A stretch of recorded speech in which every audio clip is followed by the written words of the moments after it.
পশ্চিমবাংলায় হিন্দুদেরকে বোকা বানানোর জন্য লোক দেখানো সাসপেন্ড হয়েছে। আগামীকাল এই বিতর্কিত নামে বিতর্কিত একটি ডেটে ঠিক করে শিলান্যাস মমতা ব্যানার্জির পুলিশ করতে দেবে। আমি আপনাকে ভিতরের খবর বলে গেলাম। মমতা ব্যানার্জির মুখ আর মুখোশ দুটো আলাদা, আপনি মিলিয়ে নেবেন কালকে এতটার সময়।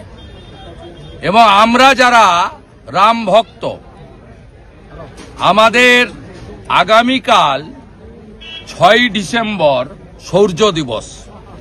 আমরা শৌর্য দিবস পালন করব প্রত্যেকটি হিন্দু, এবং আগামীকালকে কলকাতাতে শৌর্য দিবস পালনে অংশগ্রহণ করব।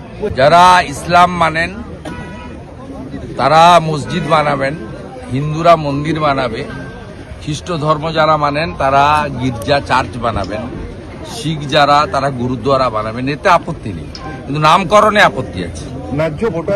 নামকরণে আপত্তি আছে। মোগল পাঠানরা ভারত দখল করতে এসেছিল, অত্যাচার করেছে, জোর করে ধর্ম পরিবর্তন করেছে, মন্দির ভেঙেছে, মা বোনেদের ইজ্জত লুটেছে। অতএব বাবরি নামকরণে আমাদের প্রত্যেকটি রাষ্ট্রবাদী ভারতীয়র সে যে ধর্মরই হোক আপত্তি আছে। এই নামকরণকে কেউ সমর্থন করে না, এরা আগুন নিয়ে খেলছে। 2004 থেকে 14 ডক্টর মনমোহন সিং এর ইউপিএ 1 এবং 2 যে মন্ত্রিসভায় মমতা ব্যানার্জি 3 বছর ছিল, দিয়েছে মোট 2 লক্ষ কোটি টাকা। 2014 থেকে 2024-এর 31 মার্চ পর্যন্ত নরেন্দ্র মোদীজির সরকার পশ্চিমবঙ্গ সরকারকে দিয়েছে 8 লক্ষ কোটি টাকা। ইন্দিরা আবাস যোজনা 2004 থেকে 14 কংগ্রেস ইউপিএ 1 এবং 2 4,664 কোটি টাকা। প্রধানমন্ত্রী আবাস যোজনা 2014 থেকে 2023 পর্যন্ত নরেন্দ্র মোদীজির সরকার পশ্চিমবঙ্গ সরকারকে দিয়েছে 30,000 কোটি টাকা। মানরেগা এত চুরি করেছে, ধরা পড়েছে চোর। 2004 থেকে 14 454 কোটি টাকা। 2014 থেকে 2022 পরে চুরি ধরার পরে তদন্ত চলছে। তদন্ত শেষ হলে, চোরেদের কাছ থেকে টাকা উসুল হলে আবার যথাবিধি নিয়মে প্রকৃত জব কার্ড হোল্ডাররা কাজ পাবেন। ও বিজেপি এলে 100 দিনের কাজ তো দেবেই, 200 দিনের কাজ দেবে। আমরা মোদীজির সরকার দিয়েছে পশ্চিমবঙ্গ সরকারকে 54,000 কোটি টাকা মানরেগা। এরপরে আর আপনি কি করেছেন? 61টা রেল লাইনের জমি দেননি।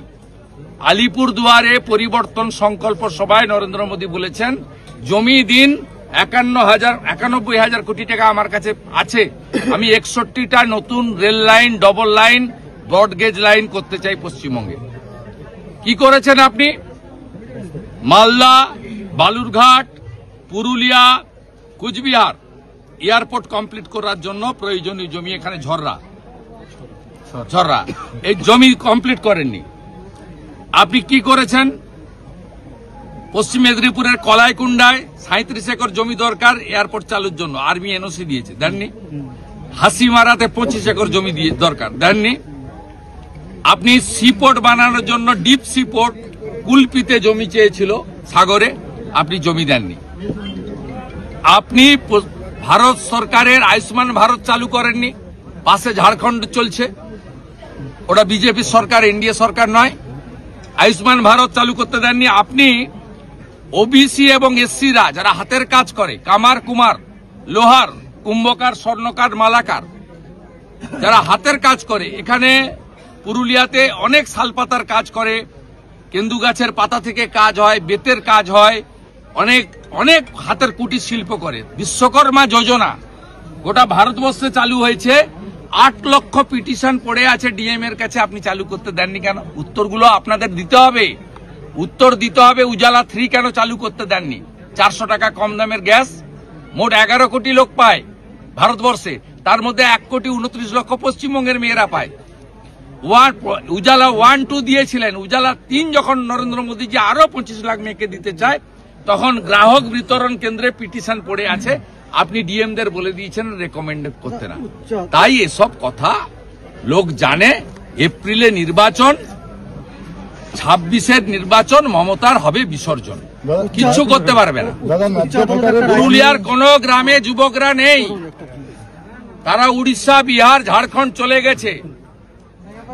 রেল স্টেশনে গিয়ে ছবি দেখাবেন কি অবস্থা যুবকদের।